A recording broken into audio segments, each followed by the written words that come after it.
Hello and welcome to the local campaign. I'm Roger Peterson from City News. On October 19th, Canada will elect the 42nd Parliament. And Rogers TV is the only station producing debates of all of Toronto's 25 ridings. For the next hour, you'll hear from the candidates of Toronto Centre. 2015, of course, marks the beginning of electoral riding redistribution, so boundaries in the majority of the ridings have changed, along with some riding names. So before I introduce the candidates, let's take a closer look at the newly redrawn riding of Toronto Centre.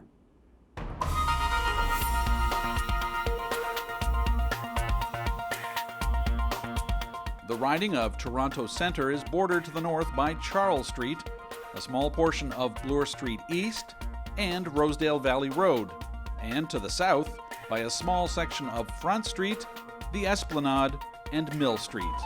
Its eastern border is the Don River, and the western border zigzags between Yonge and Bay Streets. Neighborhoods in this riding include St. Jamestown, Cabbagetown, Regent Park, and the Church Wellesley Village. Recognizable landmarks include the St. Lawrence Market, Ryerson University, and Yonge Dundas Square. The incumbent MP is Liberal Party member Chrystia Freeland. During this election, she will be running in the new federal riding of University Rosedale.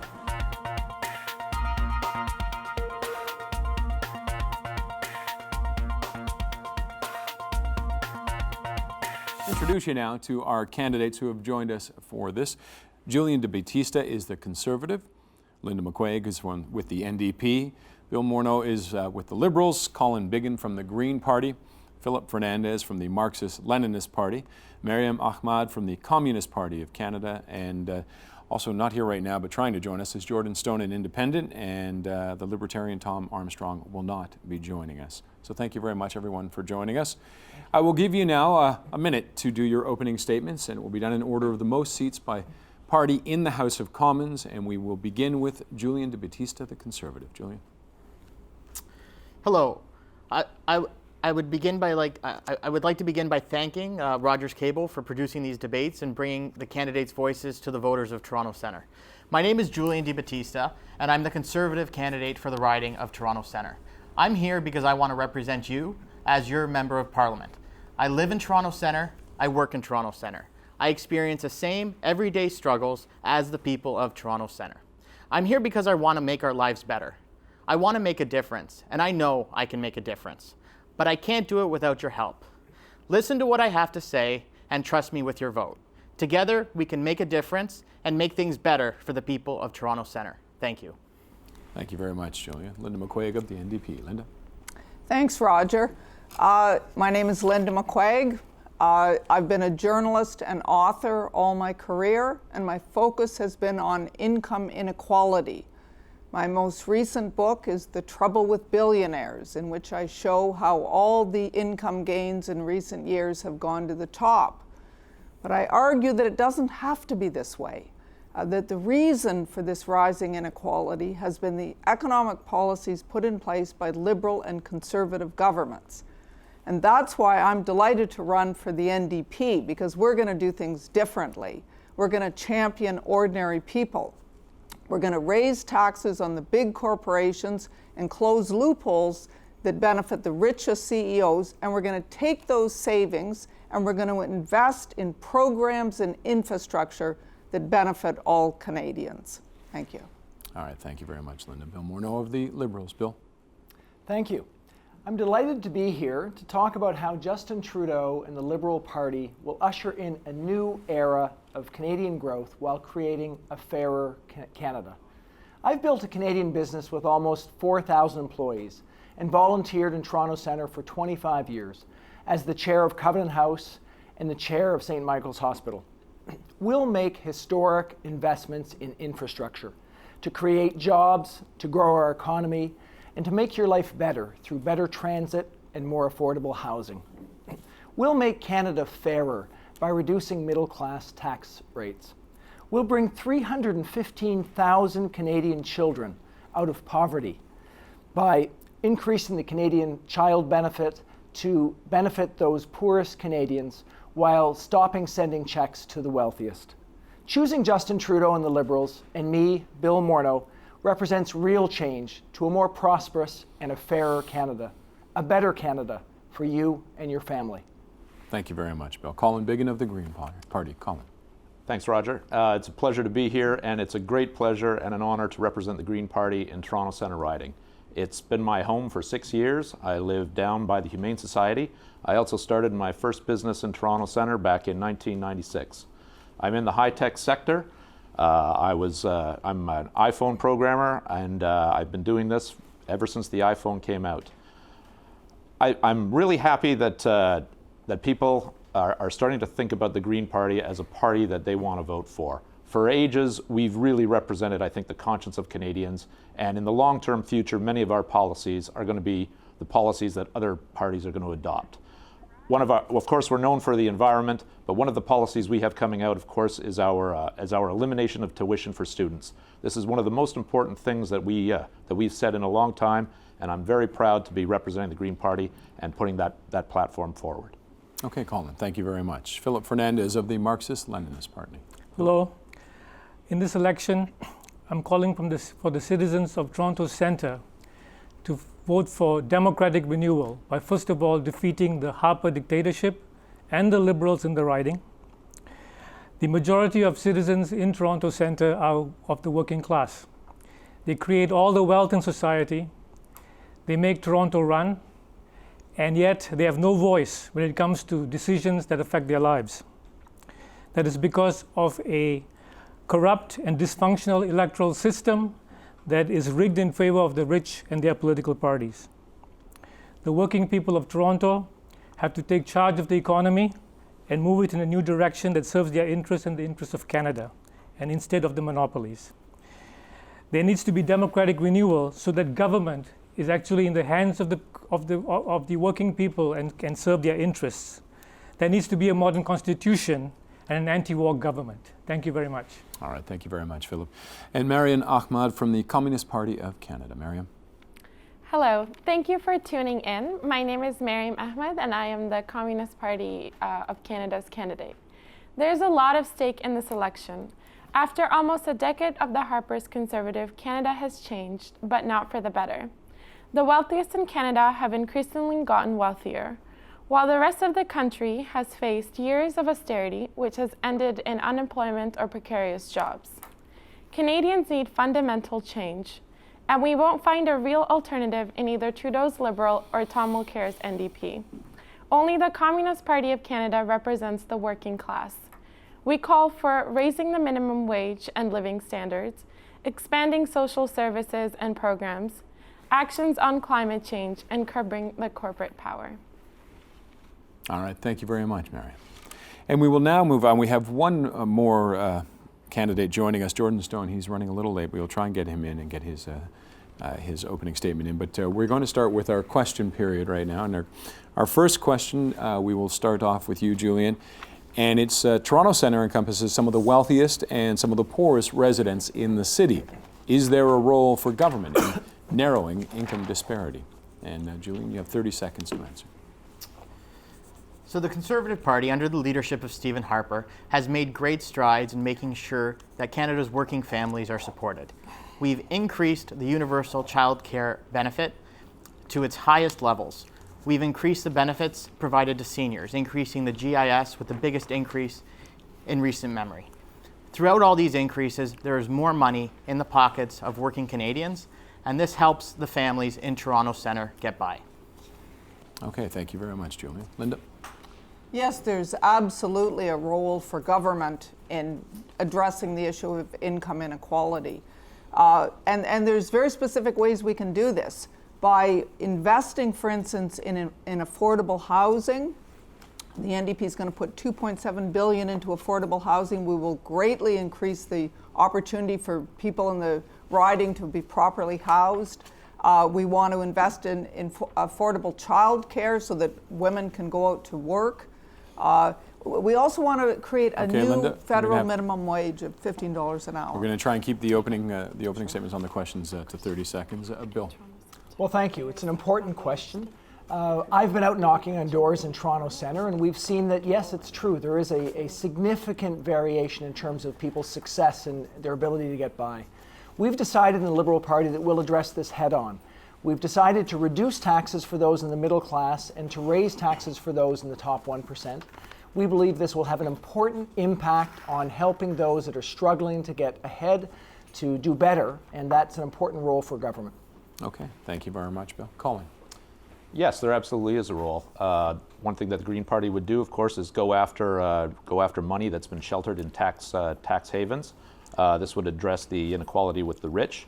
But for the poor and the unfortunate, we would implement a guaranteed livable income, which would then equalize everybody's income in not only the riding but in the country. And this would balance out all the various programs that are offered by the federal government and the provincial governments. Okay, thank you very much, Colin. Philip. People are born into society, and the state has a responsibility to make sure that everybody lives a dignified life and a prosperous life. The problem that we have is that these big political parties that are in power, Liberals and most recently the Conservatives, go to bat for the rich and the neoliberal agenda. This has to be stopped. Investments must be put into social programs. The economy must be revitalized. And that's all I have to say. Okay, Philip, thank you. Mariam. I think the government has a very important role. For me, there's two really important things that we have to do. One is raising the wage.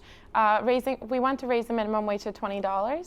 That will help a lot of folks that are in poverty get out. The second thing I would say is housing, affordable housing. So the Communist Party of Canada wants to invest in 1 million units of affordable housing over the next 4 years. Also eliminate taxes on income under $35,000 and double corporate taxes. Okay, Mariam, thank you very much. And Jordan Stone joins us now for the riding of Toronto Centre, also my home riding, and you're running as an independent. You missed out on your opening statement, but do join us in this conversation. The question was, Toronto Centre encompasses some of the wealthiest and some of the poorest residents in the city. Is there a role for government in narrowing income disparity? And we're limiting the opening answers to 30 seconds. Of course, there's a role for government. The main issue is economic equality. On my platform, it's very easy to fix. You just have to have the will to fix it. You raise the minimum wage and you lower the taxes on small businesses. So money they would lose on paying people more, they would get back with lower taxes. I see this firsthand. I know people personally who are working 2 and 3 jobs just to pay their rent. There's one more idea I have, sorry, briefly. We're going to have we'll hold your thought on that now, okay. And we'll give people a chance to rebut, or anybody wants to challenge anybody. And well, sure, I'd like to start by just focusing on the real challenge with income inequality as we're starting out is the fact that people don't have jobs. So we're dealing with a situation where we have a continuing high level of unemployment, especially among youth. We see with a 13% rate of unemployment. So one of the most critical things that we can do is deal with how we grow the economy. And what we've decided in the Liberal Party is we want to make significant investments in growth, significant infrastructure investments that would fundamentally change our growth rate. We'd like to make a $60 billion investment, which will make an enormous difference, allow us to invest in things that matter to people like transit, housing, that will really make a difference in their lives, and especially for those that are most challenged. Getting more housing is going to be critically important. Being able to get around the city more rapidly is going to be critically important. And that's the starting point for making a real difference in so many people's lives. Yeah, I mean, the NDP is absolutely committed to serious investments in infrastructure. We're going to invest $12.9 billion in transit. We're going to invest $2.7 billion in housing. We're going to create a national child care program at a cost of no more than $15 a day. And importantly, we're going to bring in a new federal minimum wage. There hasn't been a federal minimum wage since the Liberals killed it in the late 90s. It's very important to have a federal minimum wage to set a standard at the federal level that puts pressure on the provinces to raise their minimum wages, and also sends a message that the federal government thinks wages are too low and they should be raised. So we've heard that the Liberals are going to increase spending and run deficits. And the NDP is going to raise corporate taxes and spend on infrastructure. The Conservative Party has invested record amounts in infrastructure over the past 9 years. We won't run deficits. We will make sure that we're not putting debt on the backs of future generations, and all of our spending is done responsibly while continuing to invest record amounts. So I think. Sorry, Bill, I'm just going to, Philip, did you want to, Yes, wanted to I join do. in? What we're hearing here is a lot of mumbo jumbo from political parties that have already been in power in most cases, liberals and the conservatives. What's interesting is that it's not possible to address the issue of income inequality, or the issue of poverty without the citizens actually controlling the economy. Governments in recent years, with the liberals and certainly with the Harper government, have worked hard to give money to the private sector at the expense of the public. They have ruined the economy. Like there's a situation right now in Hamilton where they're going to shut down U.S. Steel and former Stelco. About 800 workers are affected and about 2,000 pensioners. What is the government doing to intervene there? The Liberal government in Ontario is doing nothing, and the Conservatives are sitting on their hands. Okay, we'll go to Bill and then Colin. Go ahead, Bill. So, yeah, I'd just like to come back to your question, because your question was really around income inequality. And I think that what you're asking is, are we able to do something to deal with this? And critically in that question is whether we're going to do something now. So our conclusion is that Canadians need change now. Our reason for investing significantly and being willing to go into deficit for the next 3 years is we recognize that now is a time to invest. We have low interest rates, which makes it easier to do so. We also have a real commitment to making those changes in such a way that we can actually get the money into the economy immediately. So that will help us to create jobs. It will help us to do things that will be quite different than what either the Conservatives or the NDP can do, because in both cases they've said that they're going to focus on balancing the budget. No, Okay. And so by doing that, what we're- we'll be doing is we'll be waiting The for years. difference, Bill, is that we're going to make the investments that you're talking about. We're making similarly large investments, but we're going to pay for them with higher corporate taxes. That's the key difference. Okay, I'm going to stop you two there and let Colin join in on this. Yeah, I mean, to address the income inequality, I mean, one thing that's been going on in the past 10 years under the Conservatives, of course, is these boutique tax credits that they've been given to select members of, or select families or select areas, and it's purely been vote buying. And it's been effective. Great politics, lousy governance. We're going to eliminate all those, and we're going to bring some of that money back into the federal coffers. That should address some of the income inequality that's been going on the upper end of the pay scale. On lower end, once again, we're going to be bringing in our guaranteed livable income, and we really want to invest in social housing. We want to invest in food programs. We really want to bring everybody up. Oh, okay, Colin, thank you. And Mariam. As a young person who's worked more than 3 jobs to sustain myself, I do want to bring the attention of all the other parties. I think Linda's the only one that mentioned raising the minimum wage. However, Linda, you didn't really go into detail about what that wage looks like. I am familiar. It's $15 for federally regulated jobs, which are less than, what, 1% of This is a federal election. We can only affect the federal minimum wage, but it sets an important standard that does bring pressure on the provinces. Well, We actually have as the I same was, policy. all I'm trying to say is that most federally regulated jobs are already getting paid $15 an hour. There's Also, 100,000 that aren't. May I finish? Yes, Thank you so much. My point is just that if you're living in Toronto, especially when we're talking about Toronto Centre, the surveys that they've done, you have to have $18.52 to survive. To live a wage where you're working one job and you can support yourself, you can put food on the table. With $11 an hour, you really can't do that. We're the only party that calls for $20 an hour, because $18.52 is still a rounded number.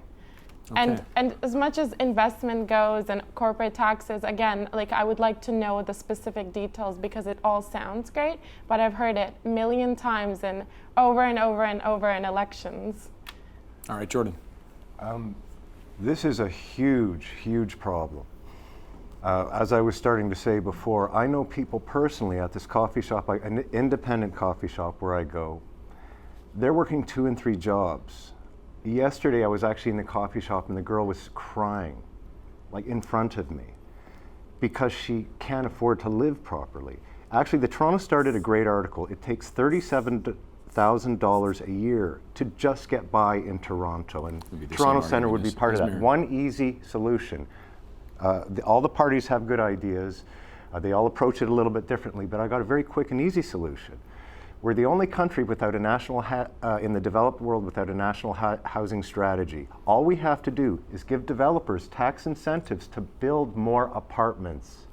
Then the rents go down. That is where most of the money is going for people's income, and it's bringing their quality of life right down to the bottom. Well, I think on that note, we'll move on to our second question then, which is about housing.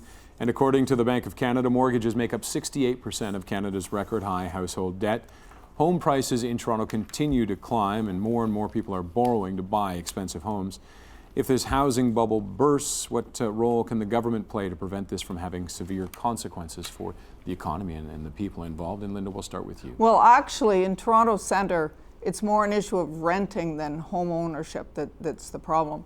In fact, 22% of the renters in downtown Toronto are paying more than 50% of their income in rent, a situation that's completely unaffordable. But we're asking about this, about the mortgages and protecting that if inflation rates rise or if the bank rates rise.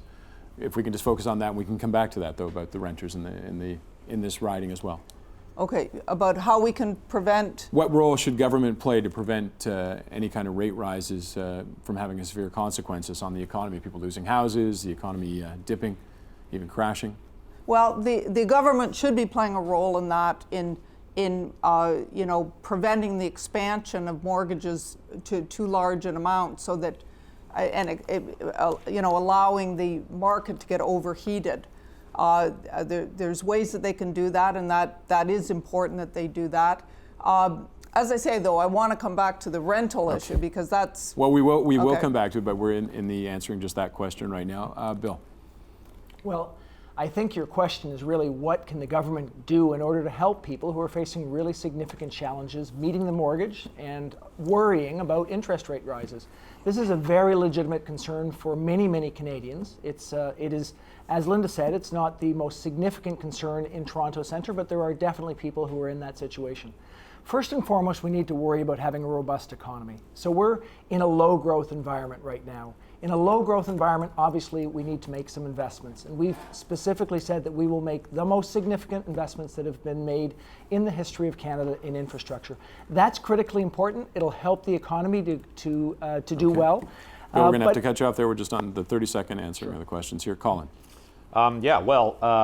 Mortgage rates are certainly a concern to me, since I have one. If the mortgage rate were to go up suddenly, it would definitely affect me and my ability to live the lifestyle that I do. I don't have a car or anything. The government certainly has a role. They can't let interest rates rise too high. But if they were to do that, then the governments certainly should apply pressure to the banks to not start foreclosing on people willy-nilly like they might want to do. Okay, Colin. Philip. Well, housing is a right.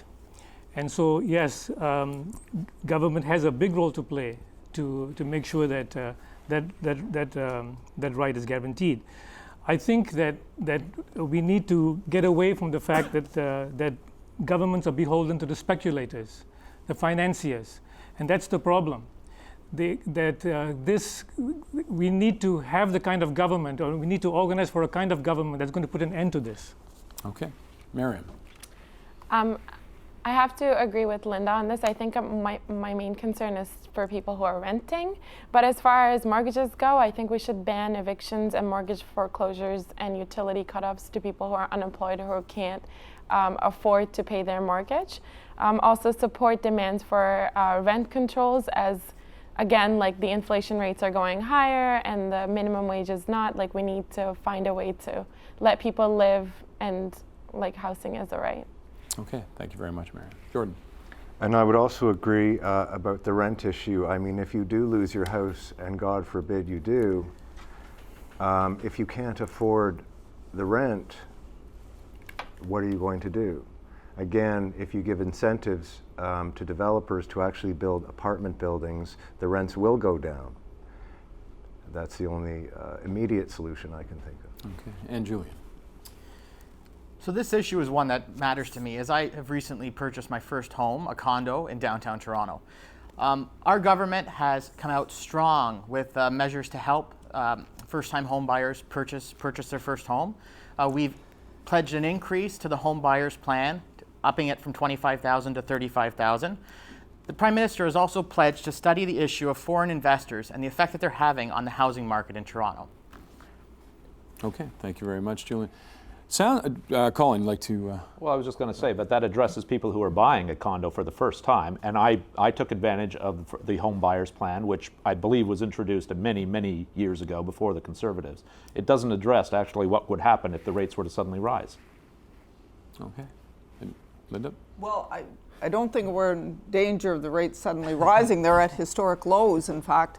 So they can only go up. But there's no suggestion they're about to spring up. The bigger danger is house prices keep rising, and that is partly driving the increase in rents as well. And can I come back to rents?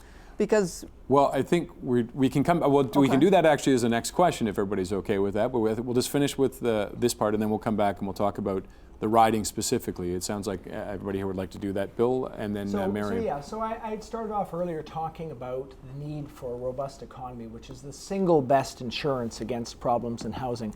The second issue really that I'd like to come to is unemployment. So when you think about the things that actually move people out of their homes, rising rates does potentially have a challenging situation for many people, but the most important issue for most people is actually having a job and being able to maintain that job. So the fact is that we need to start by thinking about employment, and that's why we come back to thinking about investment. So employment right now, we have youth unemployment that continues to be at a high rate. We have to worry about a volatile economy, and so the way to deal with that is for government to take a fiscal role that makes sense, which is, in our situation, we've come to the conclusion that now is the right time to make significant investments. That will help people to have a good job, which will help them to stay in their home. Okay. And we do believe that interest rates, while important, are something that are best left to deal with through the Bank of Canada. Okay, well, Mariam, you want to? I was actually just waiting for the next question. Okay, so we'll move on then, shall we, if that's okay? We'll talk about this in the riding itself. It sounds like rentals and people who rent is an important issue for many of you. How do we help those people, or how do we keep it manageable to live in the city at the federal level? Is it something that can be handled at the federal level? Do we have to look at it as a provincial or a municipal thing? And we're going to start, I believe, with Bill, you're first. Okay. Well, this is a critically important issue, as you say. In Toronto Centre, we have a significant number of people who are struggling because they're either underhoused or in a situation where the housing opportunities are just too expensive for them. We find that there are not enough units, and that many of the housing units that are there are not kept up to the standard that needs to be kept up to. And that's a challenge because the municipalities and the provincial government may not have enough money to actually help out. We've decided that that is a role for the federal government, that we would like to, as part of our infrastructure plan, significantly increase our expenditure on new build as well as seniors facilities. We'd like to be willing to put money towards refurbishing existing stock, and we'd like to renew the co-op agreements in downtown Toronto. Okay. All of these things will have important impacts on housing in downtown Toronto. Okay, thank you, Bill. Colin. Very much like the Liberals, the Green Party definitely wants to invest in not only new housing, but also wants to improve the existing housing that's out there. And absolutely we want to extend the financing for the co-ops, which I believe is coming to an end very soon. Okay, and Phil. Well, the federal government has responsibility for housing. I think that it is very rich to hear the Liberals talking about how they want to create a robust economy when under Paul Martin, $27 million was removed from the budgets for housing and social programs and put into general revenues. The other thing is the fact that housing should be built through state funds. The idea of using P3 systems, like in the case of Daniels Corporation downtown, which revitalized the Regent Park area, that's not the way to go, because there are still some people who have been displaced from there who haven't come back. We'll stop you there and we'll come back, but just for our opening comments, Mariam. I think everything is interconnected, right? Like you can't talk about housing without talking about jobs as well. But I think housing is, like as a citizen of Canada, it is your right, but also for newcomers and immigrants and refugees. But I'm just going to focus on Toronto Centre for now. the 10 seconds, oh my God. Okay, so the main reason that I kept talking about rental was because I think most people in Toronto Centre are renting, they're not buying. People who are buying things aren't really the main concern of our party right now. It's for the most precarious workers, the people that nobody really fights for, nobody cares about. Everybody keeps talking about the middle class, but what about the low? I'll have to stop you there, Mariam. Sorry. Just on this open one. Jordan. Well, they're actually all great ideas, but where I come from is if you're not living in a low income, if you're not living in under $50,000 a year, a lot of people will say anything. When you're living it and you actually have some ideas and really want to make things better, you have a vested interest to make things better. And I think that's the difference between me and a lot of the other candidates. Okay, Jordan, thank you very much. Julian. So our government is committed to ensuring that the housing needs of all Canadians are met. We're pledging to spend more than $3.2 billion each year over the next 4 years to help ensure that Canadians in need have access to affordable, secure, and suitable housing. That's over $2.3 billion for housing. Thank you. Okay, thanks, Julian. Linda. There is definitely an important role for the federal government in housing. It's the abdication of the government from that role going back to 1996 under the Liberals. That's the problem. We used to have a strong national housing program. Tremendous housing was built in Toronto Centre. The NDP will restore that with $2.7 billion in new funding, and that will bring us back to the 1996 levels that allowed for some serious creation of co-op housing and nonprofit housing very effectively in the riding. Okay, thank you very much, Linda. Would anybody? So we seem to agree. There's a challenge about housing in Toronto Centre. So at least we can start with one conclusion. From there, we need to move to what are the different parties proposing and how are we actually going to deal with this issue in a way that's going to make a difference. So I think Canadians are going to understand that when one party looks at Canadians and says, we're going to tell you the truth about our finances are such that in order to make the significant investments that are going to make a difference in people's lives, we have to be willing to go into a short-term deficit. By good fortune, we're in time of low interest rates. Going into deficit in order to fund things like affordable housing makes sense at a time when you can afford to do it because of low interest rates. That's our proposal. All the other parties can say that they're making an investment, but the investment is not nearly as significant because they're not willing to take that fundamentally important step at this time in the economic cycle. Jordan. Well, that all sounds great, but things are getting harder for people. Rents keep going up. People are spending most of their money on their rents. And we hear this year after year after year. But when you're living in Toronto Centre and you're talking to people every day, things are not getting better. I think the easiest way to deal with the housing issue is to give incentives to builders to build apartments so rents can go down. Of course, we all understand, and I think we all agree, we have to have more affordable housing. And I think we agree, we need a national housing strategy. And why is this the only country in the developed world that doesn't have one? You know, people who are living on the streets are people. I saw Linda actually at the homeless memorial behind the Eaton Centre Church. I was surprised to see her, and I didn't know much about her. I didn't know much about her. When I saw her there speaking with, eating with these people who have lost everything, that means something. That means that this person has a heart for these people, so they're going to do something for these people. And I think that it's a disgrace to walk down Yonge Street, to walk down Dundas Street, to walk over people who are laying there half dead because they can't afford a place to live. And they don't want to live in Satan House, or they don't want to live in some other debilitated government building, which is horrible. We'll move over to Philip. I think we have talked about the need for a change in the direction of the economy. At the moment, billions of dollars are exported from Canada through speculation, through the monopolies invested in other countries. The government borrows money, and in Ontario, for example, which has a budget of about $110 billion, $10 billion every year goes to servicing the interest on the debt. That is taken from monies that could be used for housing. So restricting monopoly right and to have governments that actually defend the rights of people and their interests, which also includes building housing publicly, not through incentives to privateers, but it's cheaper to build public housing by the state. That should be done. Okay. Mariam. Wow. Housing is so important to me. As someone who always has to decide like how to manage, and there's always this, I think what you keep saying is a really important issue, is that not everyone on this table, and I'm not speaking for everyone, of course, but can understand what it means to live in this there's no stability, there's no security, there is nothing that, you know, you're 100%, you're going to have this job 3 months line. Doesn't matter if you're doing everything right and you're working as hard as you can.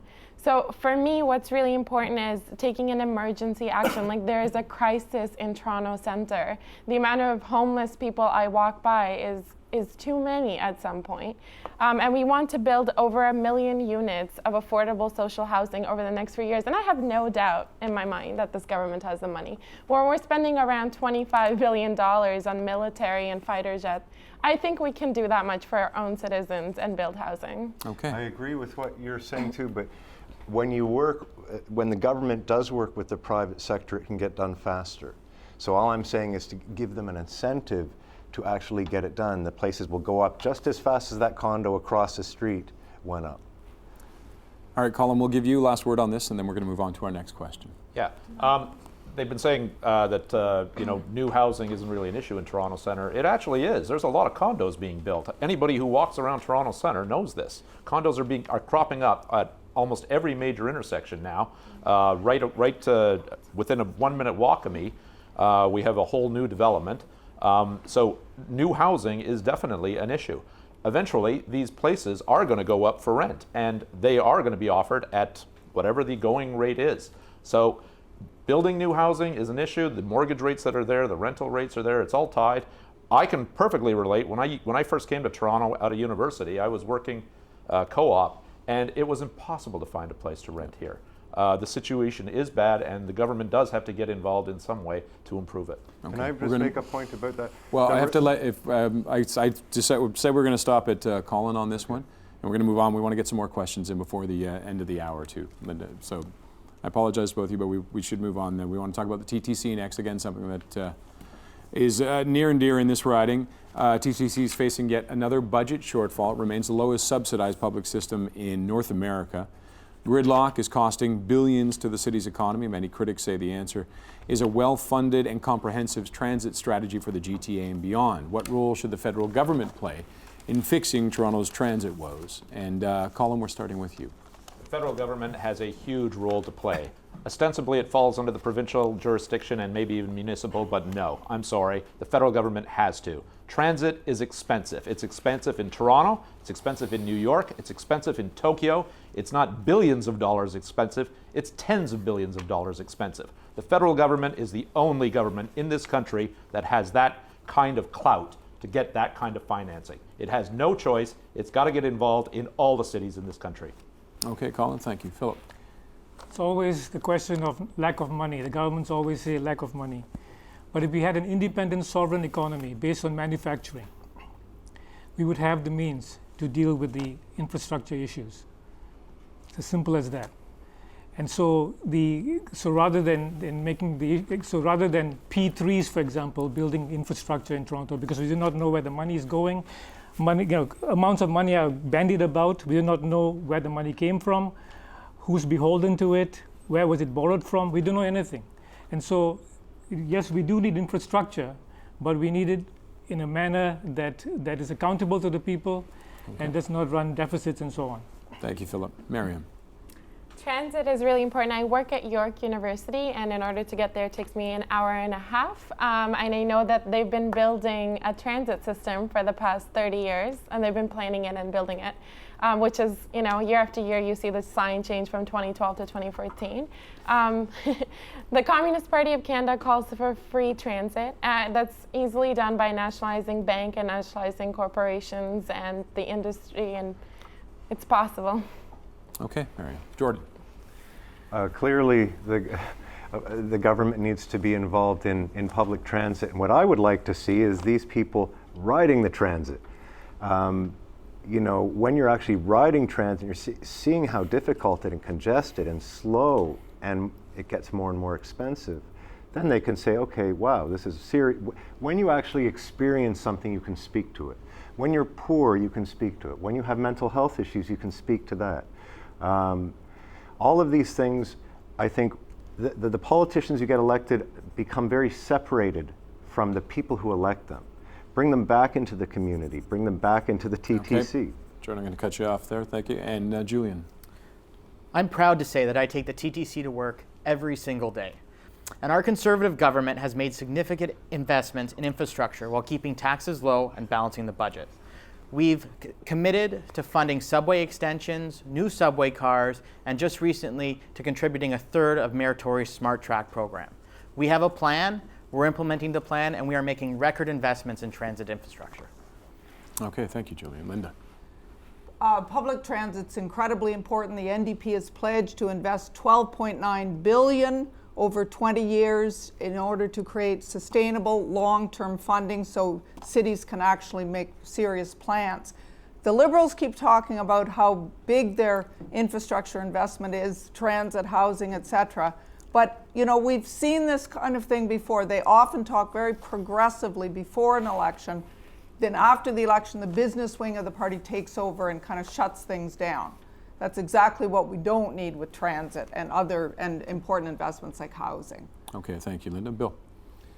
Well, we do continue to talk about a significant infrastructure plan because that's in fact exactly what's needed in this case. We have challenges not only in Toronto but across the country with transit. It's a very real issue for Canadians.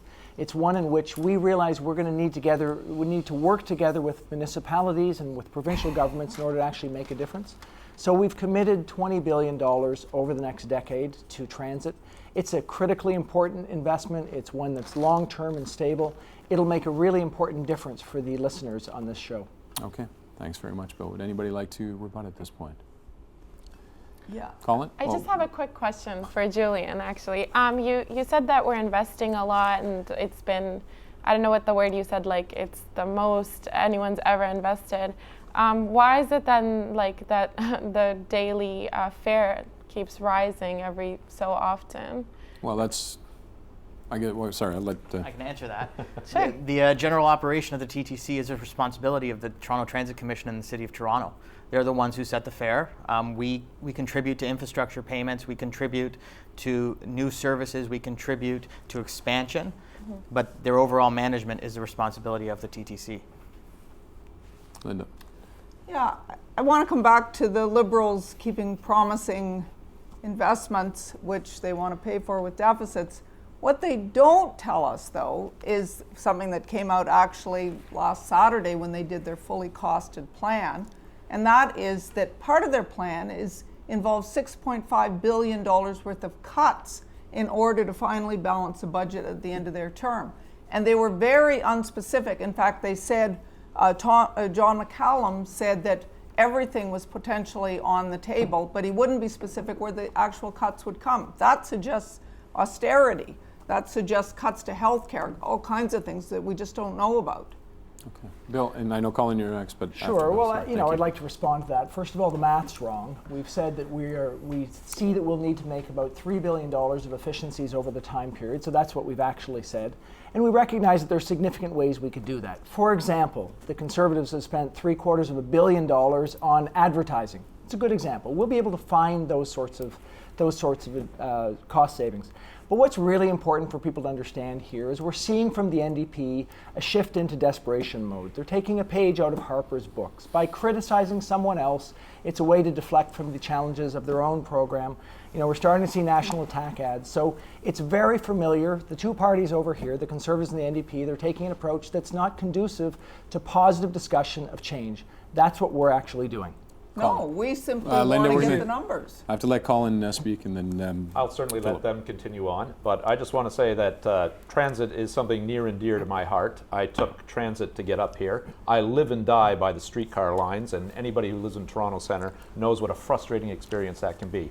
But I also know that transit is something that we really have to address on a national level. I'm originally from Montreal. I know the system there. A lot of my family lives out in Calgary right now, and right now they've got a huge transit infrastructure problem.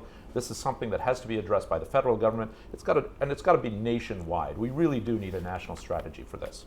All right, Philip. I think one of the issues that arises constantly is the tension between federal, provincial, and municipal. And this requires, I think, democratic renewal. We need to have modern constitutional arrangements to deal with this. That's point number one. Point number two is that the workers create all the wealth, as I said, in society. And it is the workers that keep the TTC going. The point is that the monies, the value that they create should remain in Canada. Should remain in Canada and be invested in developing the resources. Resources should remain in Canada, should be processed in Canada, and there should be trade for mutual benefit with other nations and peoples. If those things were done, the issue of infrastructure, the issue of transportation, the TTC, which we all need, which is needed, and needed to be publicly funded, will be taken care of. These are fundamental things. Okay. I think we're ready to move on then to our next question, talking about funding. The national debt is $612 billion. That's just the federal government. The interest alone is 11% of the total federal revenue. With interest rates at historic lows, this cost can only go up when the rates rise. Should paying down the debt be more of a priority for the government, or should they run a deficit in order to stimulate the economy? And Colin, we are starting with you. I must admit that I do believe that paying down the debt is a priority. Certainly it hasn't been a priority for the Conservatives, because all they've done is increase the debt over the last 10 years. They've run one surplus, and that was in the very first year, which they inherited from the Liberals. Under the Green Party plan, we've got a fully costed plan, and we will be reducing that deficit. And we will be, of course, we will be introducing things like a carbon tax and dividend, which will not only tax carbon, but it will also give a dividend to every Canadian. Okay, thank you very much, Colin. Philip. I think that the electorate, whether in Toronto Centre or across the country, this is always a point of blackmail. Deficits, debt, do we service or we don't service? The fact of the matter is governments borrow money from the private sector, from the private banks. We have a Bank of Canada that was founded in the 1930s to provide interest-free loans for infrastructure and all these other services. And it was a Trudeau government in 1974 that brought it under the jurisdiction of the Bank of International Settlements. Philip? So that is if we We'll have to stop you there. yes. We're on the 30-second time limit with this one. Mariam? I think it is important for us to deal with the debt. I think it's possible by taxing corporations.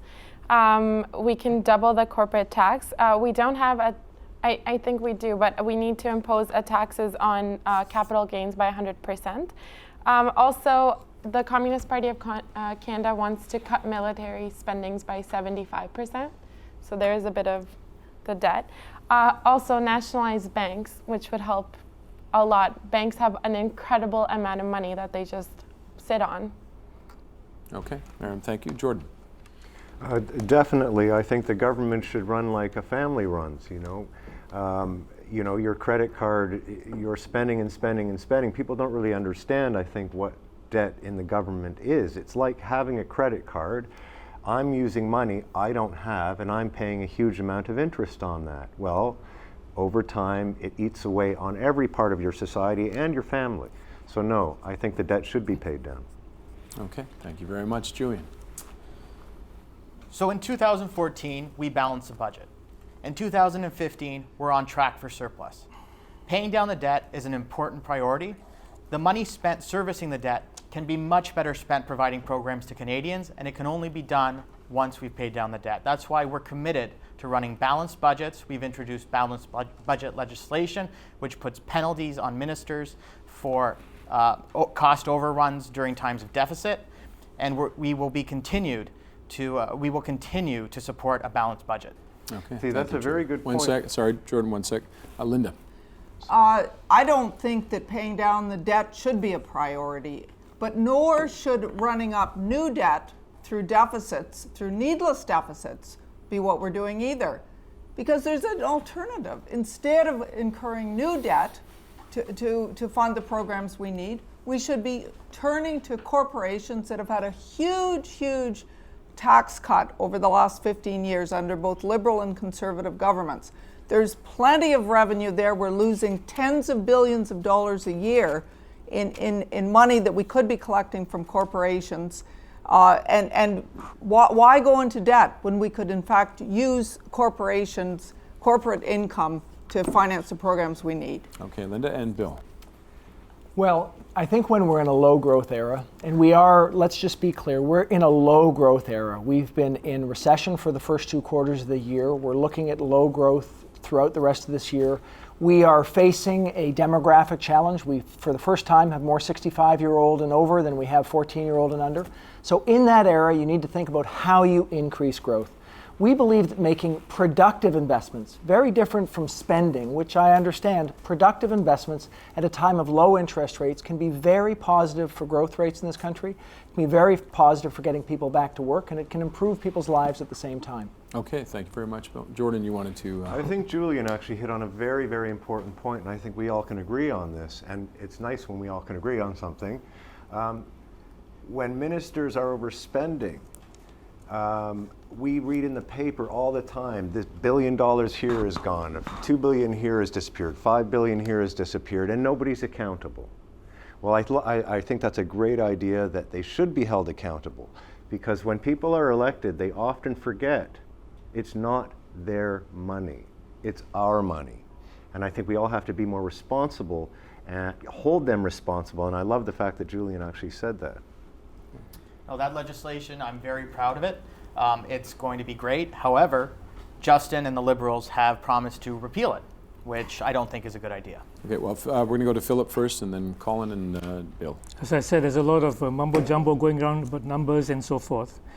One thing is the fact that we want a human-centered society. So the issue around whether we pay the deficit or debt, the first thing is looking after human beings. And in order to do that, we can tell the money lenders to have a moratorium on debt servicing for a couple of years, to have the money to invest in social programs. That's not unreasonable. Okay, Colin.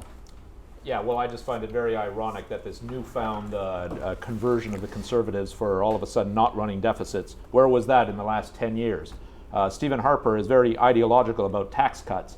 I think maybe he should be a little bit more familiar with compound interest and the effect it has. Every one of those boutique tax cuts is every dollar of that, that's a dollar and interest that had to be paid back. I wish they'd been a little bit more concerned about that. And yes, I must admit the deficit and the entire debt that the country has is of great concern to me. Okay, Bill. Well, I do think that we do need to look at what the Conservatives have actually done. They, in 2014, aimed to show a surplus by using a number of gimmicks. They sold off shares that we owned nationally. They let spending lapse. They reduced spending in certain areas in order to put something in the windscreen for a federal election. The truth of the matter is that we have been spending in deficit for a while. Our difference is that we want to spend in productive assets that we know will make a difference in people's lives. In things like transit, affordable housing, and dealing with climate change. These are important investments. It's the right time to do it. And with a Liberal government, we'll be making those investments. Okay. Anybody else? Oh. Okay, I think we're actually going to move on to closing statements now. We're almost out of time. I've just had them talking in my ear, telling me to start wrapping it up here. We're going to go in reverse order, and 30 seconds, and we'll keep it tight to the 30 seconds. And Jordan Stone, the independent, you're first. Well, I'm the only independent candidate running. I've actually gotten to know a bit about a few of the candidates. I've met Bill a number of times. He's a great person. He's an animal lover. I've met Linda at the church. I know that she has a heart for the homeless and those living in poverty. I've actually hung out with Julian a bit, and here's a person who is actually living like most people in the riding live. I haven't gotten to know the other candidates. Economic equality. That would be my main issue. I'm going to have to cut you off there, Jordan. I'm sorry, we're just with time here. Mariam Ahmad, the Communist Party of Canada. Mariam? I just want to say thank you again for tuning in and watching the debate. Just to repeat, my name is Mariam, and I'm running for the Communist Party of Canada in Toronto Centre. I just want to reiterate that the Communist Party of Canada, unlike the 4 major parties, is the only party that cares for the working class people. So when you vote on October 19th, just keep that in mind. And also remember that election is not the only way to get involved. It's in the streets, really. Okay, Mariam, thank you. Philip Fernandez of the Marxist-Leninist Party. In this election, not a single vote to the Liberals and the Conservatives. Vote against austerity, vote for democratic renewal. We have a website, mlpc.ca. We invite people to check out our website, sign up for our magazine called Renewal Update, and participate in the discussion. None of the problems that we are facing in the society and which is in crisis is going to be solved by this election by itself. It's a long-term prospect, and we need all the people, including in Toronto Centre, all the people of Canada, the workers, to be involved in solving this problem that we have. Okay, Philip, thank you. Colin Biggin of the Green Party. Colin?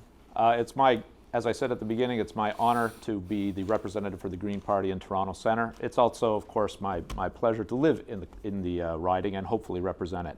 I think all the candidates are great here. And if I have one thing to say, I would say, please, on October 19th, get out and vote. It's very important. We've had declining votership going on in every election. Please, get out and vote. Okay, Colin, thank you. Bill Morneau of the Liberals. Bill? Well, it's been a real pleasure to be here today. You've heard the arguments, and now you have an important choice to make. Choosing Justin Trudeau and the Liberal Party, and me, Bill Morneau, is a vote for real change. A new government that will invest in you.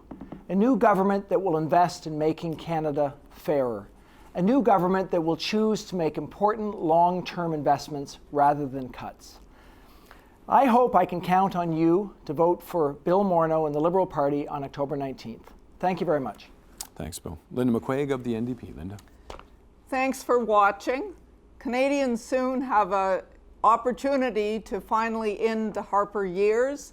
And the NDP is ready to form a government that will bring in progressive change. We will tax corporations and use the revenue from that to invest in important, vital programs like housing, like childcare, like transit. And we'll do that in order to make this, once again, a more equal and inclusive country. Thank you. Thank you, Linda. And Julian de Battista, the Conservative. So we've been given a clear choice. Thomas Mulcair's NDP and Justin's Liberals are both promising high taxes. They will kill jobs, and that demonstrates inexperience in managing our economy. The Conservative plan, led by the experienced leadership of Stephen Harper, will lower taxes, create jobs, balance the budget, and ensure that the government services in which we've come to rely on are available for future generations. We need a fresh face for Toronto Centre. We need to choose proven leadership, so choose Julian de Battista. Thank you.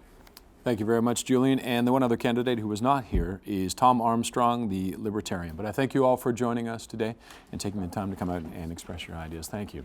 And thank you for joining us for the local campaign. Airtimes for other debates can be found on rogerstv.com. I'm Roger Peterson. Thanks for watching.